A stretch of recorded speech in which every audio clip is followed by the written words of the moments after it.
গল্পের শুরুতে আমরা একটা মোটরসাইকেল চালানো ছেলেকে দেখতে পাই যে রাতের অন্ধকারে ফাঁকা রাস্তার ধারে একটা অজ্ঞান মেয়ে পড়ে থাকতে দেখে তাকে কাঁধে তুলে নেয়। তারপর মেয়েটাকে একটা সাদা ধানের পিছনে রাখে আর তারপর সেই মেয়েটিকে একটা ঘরের মধ্যে নিয়ে যায়।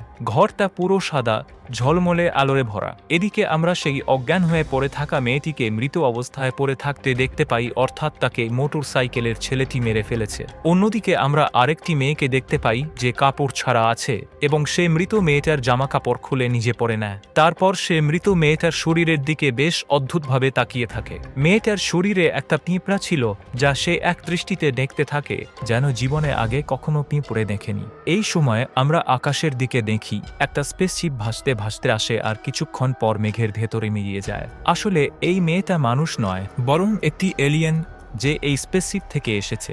আর যে মোটরসাইকেলওয়ালা তাকে এখানে এনেছিল সেও এক এলিয়েন যে তার কাজে সাহায্য করার জন্য আছে। এরপর এই এলিয়েন মেয়েটা সেই সাদা ভ্যানে করে শহরের মধ্যে বেরিয়ে পড়ে। সে প্রথমে একটা শপিং মলে ঢোকে, সেখানে গিয়ে একটা কোট, লাল লিপস্টিক আর কিছু অন্য জামা কাপড় কিনে নেয়। তারপর সে আবার ভ্যানে উঠে শহরের রাস্তা ধরে ঘুরতে থাকে আর সামনে যেতে যেতে পুরুষদের দেখতে শুরু করে। সে এক সময় লোকদের ভিড়ের মধ্যে দিয়ে যায়, তারপর একটা কম ধীরভার রাস্তায় থেমে একটি একা লোকের কাছে যায়। সে তার কাছে গিয়ে একটা জায়গার ঠিকানা জিজ্ঞেস করে। এভাবেই তাদের মধ্যে কথা বলা শুরু হয়। তারপর এলিয়েন মেয়েটি ছেলেটিকে লিফট অফার করে। ছেলেটিরও একই রাস্তায় যাওয়ার কথা ছিল, তাই সে প্রস্তাবটা গ্রহণ করে আর গাড়িতে উঠে বসে। এরপর মেয়েটি তাকে জিজ্ঞেস করে, তোমার কি কোনো গার্লফ্রেন্ড আছে? ছেলেটি বলে না। মেয়েটি হালকা হেসে আবার জিজ্ঞেস করে, তুমি কি মনে করো আমি সুন্দর? তারপর সে ছেলেটির সঙ্গে ফ্লার্ট করতে শুরু করে। ছেলেটিও মেয়েটির রূপে মুগ্ধ হয়ে পড়ে। এরপর এলিয়েন মেয়েটি তাকে একটি বাড়িতে নিয়ে যায়। বাড়ির সেই ঘরটি ছিল পুরোপুরি অন্ধকার। মেয়েটি ছেলেটিকে আকর্ষিত করার জন্য আস্তে আস্তে নিজের জামাকাপড় খুলতে থাকে আর পেছনের দিকে হাঁটতে থাকে। এটা দেখে ছেলেটিও নিজের জামাকাপড় খুলতে শুরু করে আর মেয়েটার দিকে এগোতে থাকে। তখনই ছেলেটি মাটির নিচে তলিয়ে যেতে থাকে। ঘরের মেঝেটা যেন কোনো তরল দিয়ে তৈরি, এমন মনে হচ্ছে যেন সেই ছেলেটি জানেই না যে সে এই ব্ল্যাক লিকুইডের ভিতর ডুবে যাচ্ছে এবং সেই ছেলেটিকে দেখে মনে হচ্ছে যে তাকে সম্মোহিত করা হচ্ছে। সেই ছেলেটি আস্তে আস্তে সে সম্পূর্ণভাবে কালো তরলের মধ্যে ডুবে যায়। কিন্তু আশ্চর্যের ব্যাপার, এলিয়েন মেয়েটার উপর এই তরলের কোনো প্রভাব পড়ে না। সে একদম স্বাভাবিকভাবে নিজের কাপড় তুলে পরে নেয় আর ঘর থেকে বেরিয়ে যায়। পরের দিন এলিয়েন মেয়েটা সমুদ্রের ধারে ছিল আর একা দাঁড়িয়ে থাকা একটা ছেলেকে দেখে। ছেলেটা যখন তীরে আসে তখন মেয়েটা তার থেকে কিছু প্রশ্ন করে যাতে বুঝতে পারে ছেলেটা একা এসেছে কিনা। আসলে এলিয়েন মেয়েটা এমন ছেলেদের খুঁজছিল যারা একা থাকে, যাদের হারিয়ে যাওয়ার পর কেউ খোঁজ করবে না।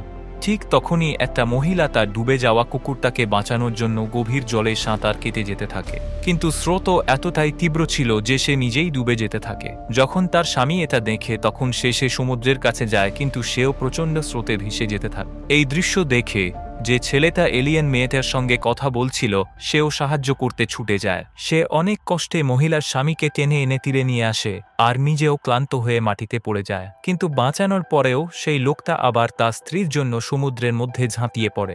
দুর্ভাগ্যবশত মহিলা, তার স্বামী আর তাদের কুকুর সবাই গভীর সমুদ্রে ডুবে গিয়ে ভয়ানকভাবে মারা যায়। এই পুরো ঘটনা এলিয়েন মেয়েটা চুপচাপ দাঁড়িয়ে দেখে। তারপর সে ক্লান্ত হয়ে পড়ে থাকা সেই ছেলেটার কাছে গিয়ে তার মাথায় একটা পাথর দিয়ে আঘাত করে যাতে সে অজ্ঞান হয়ে যায়। এরপর সে তাকে টেনে নিয়ে যেতে থাকে। ঠিক তখনই আমরা দেখি সেখানে একটা ছোট্ট মেয়ে বসে আছে। আসলে এই শিশুটি ওই দম্পতির মেয়ে যারা একটু আগেই জলে ডুবে মারা গেছে। কিন্তু এলিয়েন মেয়েটা তার দিকে একটুও নজর দেয় না।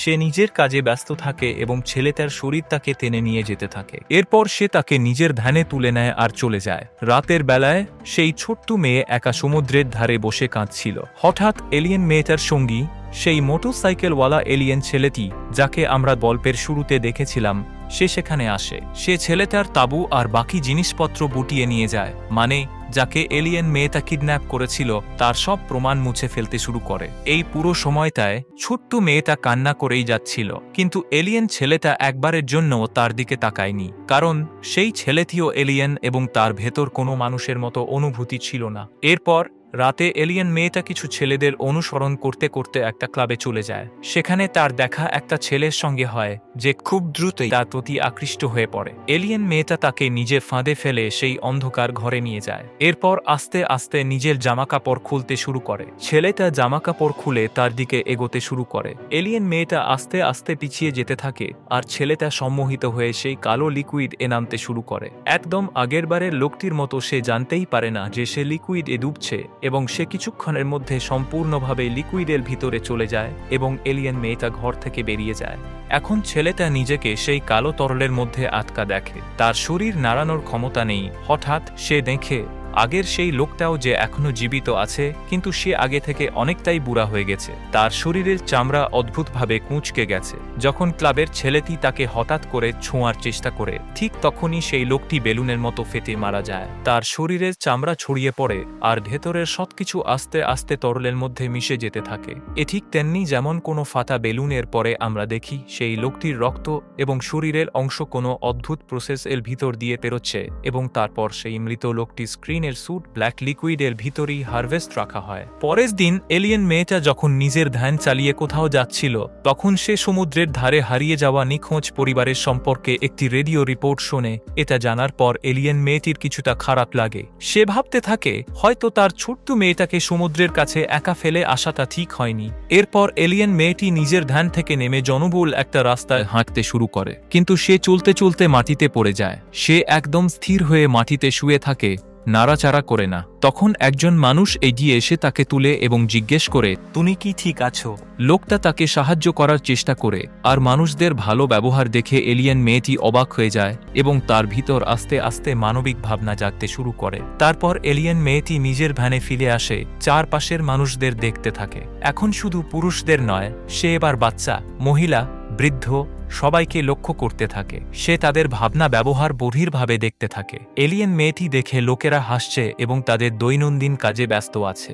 রাতে সে তার ভ্যানে একটা একা লোককে লিফট দেয় এবং সব সময়ের মতো কথাবার্তা শুরু করে। এই লোকটি চেহারা কোনো রোগের কারণে খারাপ হয়ে গেছে। তার কোনো বন্ধু ছিল না, না ছিল কোনো গার্লফ্রেন্ড। সে নিজেকে খুব একা মনে করত এবং এলিয়েন মেয়েটির দিকে তাকায়ও না। এলিয়েন মেয়েটা এতদিন যাদের সঙ্গে কথা বলেছিল তারা সবাই তার সাথে শারীরিক সম্পর্ক বানাতে চাইতো, কিন্তু এই মানুষটা ছিল সম্পূর্ণ আলাদা। তবুও ওই এলিয়েন মেয়েটার কাজ তো শেষ করতেই হতো, তাই কোনোভাবে নিজের সৌন্দর্যের জালে ফাঁসিয়ে লোকটাকে ফাঁসাতে সফল হয় এবং তাকে ব্ল্যাক রুমে নিয়ে আসে। বাকিদের মতোই লোকটাও আস্তে আস্তে কালো তরলের মধ্যে ডুবে যেতে থাকে। ঠিক তখনই এলিয়েন মেয়েটা সেখান থেকে বেরিয়ে যায়, কিন্তু এলিয়েন মেয়েটার মনে হয় সে লোকটার সঙ্গে ভুল করেছে, তাই সে তাড়াতাড়ি ফিরে আসে, তাকে সেই তরল থেকে বের করে নিজের ভ্যানে তোলে আর সেখান থেকে চলে যায়। কিছুক্ষণ পর সে তাকে একটা মাঠের পাশে নামিয়ে দিয়ে নিজের ভ্যান নিয়ে চলে যায়। আসলে এলিয়েন মেয়েটা সে লোকটাকে ছেড়ে দিয়েছিল যাতে সে নিজের বাড়ি ফিরতে পারে, কিন্তু সেই লোকটা তখনও যেন হিপনোটাইজ ছিল। এই প্রথম এলিয়েন মেয়েটা কাউকে ব্ল্যাক রুমে নিয়ে গিয়েও মারেনি। এখান থেকেই বোঝা যায় তার মধ্যেও মানুষের মতো অনুভূতি জেগে উঠে। ওদিকে সেই বাইকওয়ালা এলিয়েন বন্ধু সেই লোকটার কথা জেনে যায় যাকে এলিয়েন মেয়েটা ছেড়ে দিয়েছিল, তাই সে লোকটাকে ধরে ফেলে। এদিকে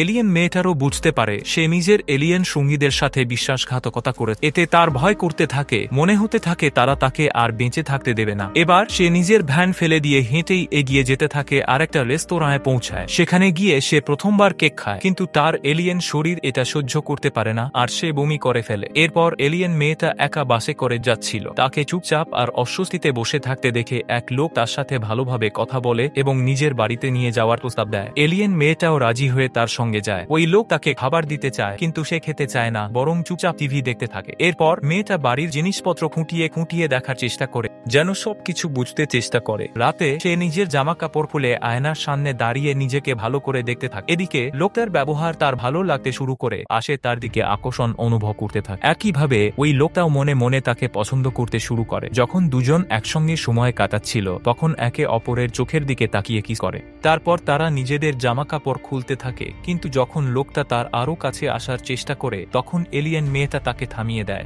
আসলে সে এখনো এর জন্য প্রস্তুত ছিল না। তার ভয় হচ্ছিল যদি তার আসল পরিচয় ফাঁস হয়ে যায় যে সে আসলে মানুষ নয়, এলিয়েন। তাই পরের দিন সকালেই সে ওই লোকের বাড়ি থেকে বেরিয়ে আসে আর একটা বিশাল জঙ্গলের দিকে এগিয়ে যায়। পথে তার দেখা হয় এক ফরেস্ট রেঞ্জারের সঙ্গে, যে তার সঙ্গে জঙ্গলের ব্যাপারে কথা বলতে থাকে এবং জিজ্ঞেস করে, তুমি কি একা? এলিয়েন মেয়েটা জবাব দেয়, হ্যাঁ। ফরেস্ট রেঞ্জার তাকে সাবধানে চলার পরামর্শ দেয়। তখনই বৃষ্টি শুরু হয়। এলিয়েন মেয়েটা জঙ্গলের ভেতর আরও এগোতে থাকে। তখন সে একটা ছোট্ট ঝুপড়ি দেখতে পায়, যেটা সাধারণত পথচারীদের বিশ্রামের জন্য বানানো হয়। সে ভেতরে গিয়ে কিছুক্ষণ আরাম করার সিদ্ধান্ত নেয় আর ঘুমিয়ে পড়ে। কিছুক্ষণ পর ঘুম থেকে উঠে দেখে ওই ফরেস্ট রেঞ্জার ওখানেই দাঁড়িয়ে আর তাকে ছোঁয়ার চেষ্টা করছে। এটা দেখে সে ভয় পেয়ে যায় আর সেখান থেকে পালিয়ে যায়। সে জোরে দৌড়াতে থাকে, তারপর একটা জায়গায় গিয়ে লুকিয়ে পড়ে, যতক্ষণ না নিশ্চিত হয় যে লোকটা তার পিছু নিচ্ছে না। কিছুক্ষণ পর যখন সে বেরিয়ে আসে, তখনই রেঞ্জার আবার তাকে দেখতে পেয়ে ধরে ফেলে। ফরেস্ট রেঞ্জার তাকে জোর করে আটকে রাখার চেষ্টা করে। এরই মধ্যে টানাটানিতে হঠাৎ এলিয়েন মেয়েটার মানুষের চামড়া ছিঁড়ে যায়, আর সেই ফরেস্ট রেঞ্জার দেখে তার নীল চকমকে স্ক্রিন। লোকটার হাতে সেই কালো তরলের কিছু অংশ লেগে যায়, আর সেটা দেখে সে আতঙ্কে পিছিয়ে গিয়ে পালিয়ে যায়। এলিয়েন মেয়েটা আস্তে আস্তে উঠে দাঁড়ায়, একটু এগিয়ে দিয়ে নিজের মাথা আর উপরের শরীর থেকে মানুষের চামড়া খুলে ফেলতে শুরু করে। কিছুক্ষণের মধ্যেই সে পুরোপুরি নিজের কালো এলিয়েন রূপে ফিরে আসে। সে হাঁটু মুড়ে বসে নিজের কোলের ওপর নিজের মানুষের মাথাটা ধরে রাখে, আর তার মানুষ চোখের দিকে দেখে, যেগুলো তখনও পলক ফেলছে। ঠিক তখনই ফরেস্ট রেঞ্জার চুপি চুপি পিছন থেকে আসে, তার গায়ে পেট্রোল ঢেলে দেয় আর আগুন ধরিয়ে দেয়। এলিয়েন মেয়েটা কষ্ট করে দৌড়ানোর চেষ্টা করে, কিন্তু আগুনের তাপে দ্রুত ঝলসে গিয়ে শেষ হয়ে যায়। এই দৃশ্য দেখে আমরা বুঝতে পারি, যখনই কোনো অচেনা কেউ আমাদের পৃথিবীতে আসে, আমরা তাকে নিজেদের মতো করে চালানোর চেষ্টা করি, যেন সে আমাদের সম্পত্তি। এই দৃশ্যের পর আমরা সেই বাইকওয়ালা এলিয়েন ছেলেটাকে দেখতে পাই, যে এখনো তাকে খুঁজছে। আসলে এই এলিয়েন মেয়েটাকে পৃথিবীতে পাঠানো হয়েছিল যাতে এলিয়েনরা নিজেদের বংশ বিস্তার করতে পারে। গল্পের শুরুতে যে মেয়েটার জামাকাপড় এই এলিয়েন মেয়েটা প্রথমে পরেছিল, সেও একটা এলিয়েন ছিল, কিন্তু যখন তার মধ্যে মানুষের অনুভূতি জাগতে শুরু করেছিল, তখন ওই বাইকওয়ালা এলিয়েন তাকে মেরে ফেলেছিল। সেই বাইকওয়ালা এলিয়েনদের একটা দল ছিল, যারা এই এলিয়েন মেয়েগুলোর ওপর নজর রাখত। আর এলিয়েন মেয়েরা শুধু পুরুষদেরই টার্গেট করত, কারণ তারা জানত ছেলেরা সহজেই মহিলাদের ফাঁদে পড়ে ব্ল্যাক লিকুইডের কাছে পৌঁছে যাবে। এই এলিয়েন মেয়েদের আসল কাজ ছিল একা থাকা ছেলেদের ফাঁসিয়ে ব্ল্যাক লিকুইডের কাছে নিয়ে যাওয়া, যাতে তারা মানুষের দেহকে সেই লিকুইডে প্রসেস করতে পারে। যখনই কোনো ছেলে ব্ল্যাক লিকুইডে ডুবে যেত, তখন তার শরীর কয়েকদিন ধরে প্রসেস করা হতো। তারপর তার মানুষের চেহারা আর চামড়াকে একটা মাস্কের মতো ব্যবহার করা হতো, যাতে এলিয়েনরা মানুষের মতো এই পৃথিবীতে থাকতে পারে। এমন আরও অনেক এলিয়েন মেয়েরা পৃথিবীতে ছিল, যারা এই একই মিশনে পৃথিবীতে কাজ করছিল, আর ছেলেরা নিজেদের আকাঙ্ক্ষার কারণে নিজেরাই এই ফাঁদে ধরা দিচ্ছিল। এইভাবেই এই সিনেমাটা শেষ হয়ে যায়। আপনাকে যদি এই এলিয়েন মেয়ের জায়গায় রাখা হয়, তাহলে কি আপনি মানুষের অনুভূতি গ্রহণ করতে পারতেন? আপনারা আপনাদের মতামত কমেন্টে জানান। আর যদি ভিডিওটা ভালো লেগে থাকে, তাহলে লাইক আর শেয়ার করেন। আর নতুন নতুন মুভি এক্সপ্লানেশনের জন্য চ্যানেলটা সাবস্ক্রাইব করে বেল আইকন প্রেস করুন, যাতে কোনো ভিডিও মিস না হয়। তাহলে আজকের মতো বিদায়। Bye bye.